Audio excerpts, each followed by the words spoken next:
CPM 24-ാം party കോൺഗ്രസിന് ഇന്ന് മധുരയിൽ തുടക്കം. ബിമൻ ബസു പതാക ഉയർത്തും. പ്രകാശ് കരാട്ട് പ്രതിനിധി സമ്മേളനം ഉദ്ഘാടനം ചെയ്യും. CPM പാർട്ടി കോൺഗ്രസിൽ അവതരിപ്പിക്കുന്ന സംഘടനാ റിപ്പോർട്ടിൽ ആശമാരും ആശാപ്രവർത്തകർക്കിടയിൽ പാർട്ടിക്ക് സ്വാധീനക്കുറവ് എന്ന് റിപ്പോർട്ടിൽ ചൂണ്ടിക്കാട്ടിയിട്ടുണ്ട്.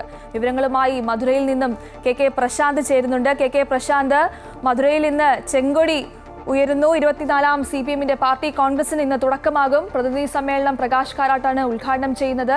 എന്തൊക്കെയാണ് വിശദാംശങ്ങൾ?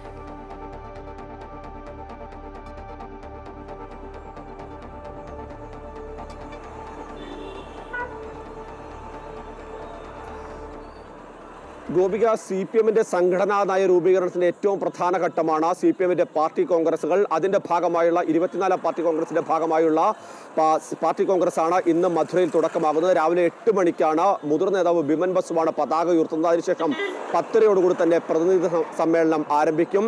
സീതാറാം യെച്ചൂരി നഗറിലാണ് സമ്മേളനം നടക്കുന്നത്.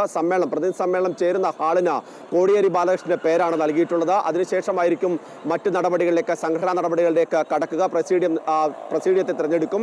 തുടർന്ന് റിപ്പോർട്ട് അടക്കം അവതരിപ്പിക്കുകയും ചെയ്യും. ഏതായാലും റിപ്പോർട്ടുമായി ബന്ധപ്പെട്ട ചില കാര്യങ്ങൾ ഈ ഘട്ടത്തിൽ തന്നെ പുറത്തു വന്നിട്ടുണ്ട്. അതായത് സംസ്ഥാനത്ത് നമുക്കറിയാം ഏറ്റവും പ്രധാനമായി ചർച്ച ചെയ്യുന്നത് ആശാസമരമാണ്, അംഗനവാടി വർക്കർമാരുടെ സമരമാണ്. ഈ രണ്ട് സമരങ്ങളിലും സർക്കാർ സ്വീകരിച്ച നിലപാടുണ്ട്. കേരളത്തിൽ മുഖ്യമന്ത്രിയായിരിക്കുന്ന പിണറായി വിജയൻ അംഗമായ പോളിറ്റ് ബ്യൂറോയാണ്.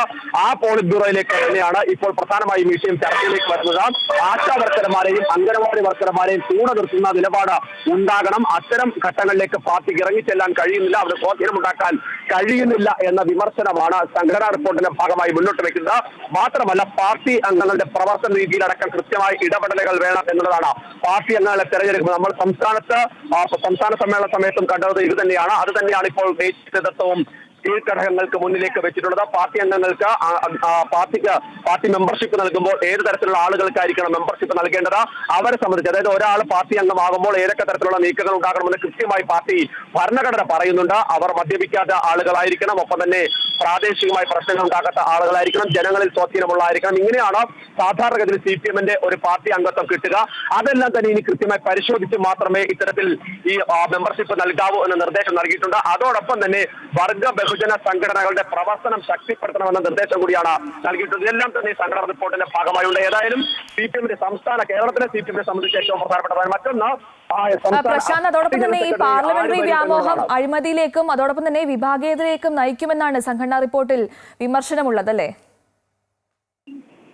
ഗോപിക, അത്തരം പ്രധാനപ്പെട്ട വിഷയങ്ങൾ കൂടിയുണ്ട്. നമുക്കറിയാം, കഴിഞ്ഞ കേരളത്തിലെ സമ്മേളനമായാലും മറ്റ് സംസ്ഥാനങ്ങളിലെ സമ്മേളനങ്ങളായാലും വിഭാഗീയത അവസാനിച്ചു, അത്തരത്തിൽ പ്രശ്നങ്ങളില്ല എന്ന് പറയുമ്പോഴാണ് ഇത്തരത്തിൽ ഏതെങ്കിലും തരത്തിലുള്ള നേതാക്കൾക്കിടയിലുള്ള വ്യക്തിപരമായ താല്പര്യങ്ങൾ വിഭാഗീയയിലേക്ക് പോകാനുള്ള സാധ്യതയുണ്ട്.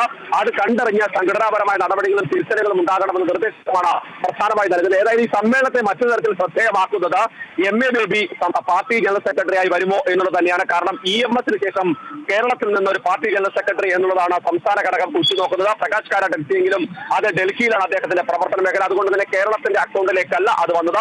അതുകൊണ്ട് EMS-ന് ശേഷം കേരളത്തിൽ നിന്ന് ഒരു പാർട്ടി സെക്രട്ടറി എന്നുള്ളതാണ് എല്ലാവരും ഉണ്ടാകുമോ എന്നുള്ളതാണ് ഉറ്റുനോക്കുന്നത്. ഏതായാലും ഇപ്പോൾ ഒരു സമയത്ത് നമുക്കറിയാം, സംസ്ഥാന ഘടകവുമായി പിണറായി വിജയനുമായി വലിയ തരത്തിൽ അകൽച്ചകൾ ഉണ്ടായിരുന്ന നേതാവാണ് MA ബേബി. പക്ഷേ ഇപ്പോൾ സംസ്ഥാന നേതൃത്വത്തിനൊപ്പമാണ് അദ്ദേഹം, പിണറായി വിജയനൊപ്പമാണ് എന്ന നിലയിൽ തന്നെയാണ് കാര്യങ്ങൾ പോകുന്നത്. അതുകൊണ്ട് തന്നെ പിണറായി വിജയൻ മുഖ്യമന്ത്രിയുടെ നിലപാടുകൾ തന്നെയായിരിക്കും ഇക്കാര്യത്തിൽ നിർണായകമാകുക എന്നുള്ളതാണ് നമുക്ക് മനസ്സിലാക്കാൻ കഴിയുന്നത്. അതോടൊപ്പം തന്നെ അഖിലേന്ത്യാ കിസാൻ സഭയുടെ അഖിലേന്ത്യാ അധ്യക്ഷൻ കൂടിയായ അഷ്റഫ് ധവാന്റെ പേര് പറഞ്ഞു കേൾക്കുന്നുണ്ട്. ഏതായാലും വനിതാ ഒരു ജനറൽ സെക്രട്ടറി ഉണ്ടാകില്ല എന്ന് ഉറപ്പായിട്ടുണ്ട്. അതോടൊപ്പം തന്നെ പ്രധാനപ്പെട്ട കാര്യം, പാർട്ടി സംസ്ഥാനത്ത് നമ്മൾ കണ്ടതുപോലെ തന്നെ കേരളത്തിലെ മറ്റു സ്ഥലങ്ങളിലൊക്കെ തന്നെ കണ്ടതുപോലെ തന്നെ പ്രായപരിധി നടപ്പിലാക്കിയാണ്. CPM കുറച്ചുകൂടി ചെറുപ്പമാകുന്നു. ഒരു ഘട്ടത്തിൽ പറയുകയാണെങ്കിൽ ഒരു ചരിത്ര സമ്മേളനമായി തന്നെ നമുക്ക് പാർട്ടി കോൺഗ്രസായി തന്നെ കാണേണ്ടി വരും. കാരണം CPM-ന്റെ ഇതുവരെയുള്ള സംഘടനാ പ്രവർത്തനത്തിന് നേതൃത്വം നൽകിയ ഒരു പിടി നേതാക്കൾ ഈ സമ്മേളനത്തോടുകൂടി CPM-ൽ നിന്ന് സംഘടനാ പ്രവർത്തന പടിയിറങ്ങുന്നു. വൃന്ദ കാരാട്ട്, സുഭാഷ് മേലി അടക്കമുള്ള പ്രധാനപ്പെട്ട മണി സർക്കാർ, നമുക്കറിയാം മണി സർക്കാർ അടക്കമുള്ള നേതാക്കൾ, ഇങ്ങനെ ഒരുപാട് പ്രധാനപ്പെട്ട നേതാക്കൾ കേരളത്തിൽ നിന്നാണ്. AK ബാലൻ, PK ശ്രീമതി അടക്കമുള്ള നേതാക്കളുണ്ട്. ഇവർക്ക് പകരക്കാരായി CP രാമകൃഷ്ണൻ അടക്കമുള്ള നേതാക്കൾ വരാനുള്ള സാധ്യതയുണ്ട്. PV-യിലേക്ക് വനിതാ പ്രാതിനിധ്യം ഉണ്ടാകുകയാണെങ്കിൽ ഉറപ്പിക്കുമെങ്കിൽ KK ശൈലജയുടെ പേരിൽ കൂടി പ്രാതിനിധ്യമുണ്ട്. ഏതായാലും വലിയ രീതിയിലുള്ള സംഘടനാ ചർച്ചകളുണ്ട്. ഒപ്പം തന്നെ ഈ മാറ്റങ്ങൾ ഏത് തരത്തിൽ ഉണ്ടാകും എന്നുള്ളതാണ് എല്ലാവരും ഉറ്റുനോക്കുന്നത്. ഗോപിക.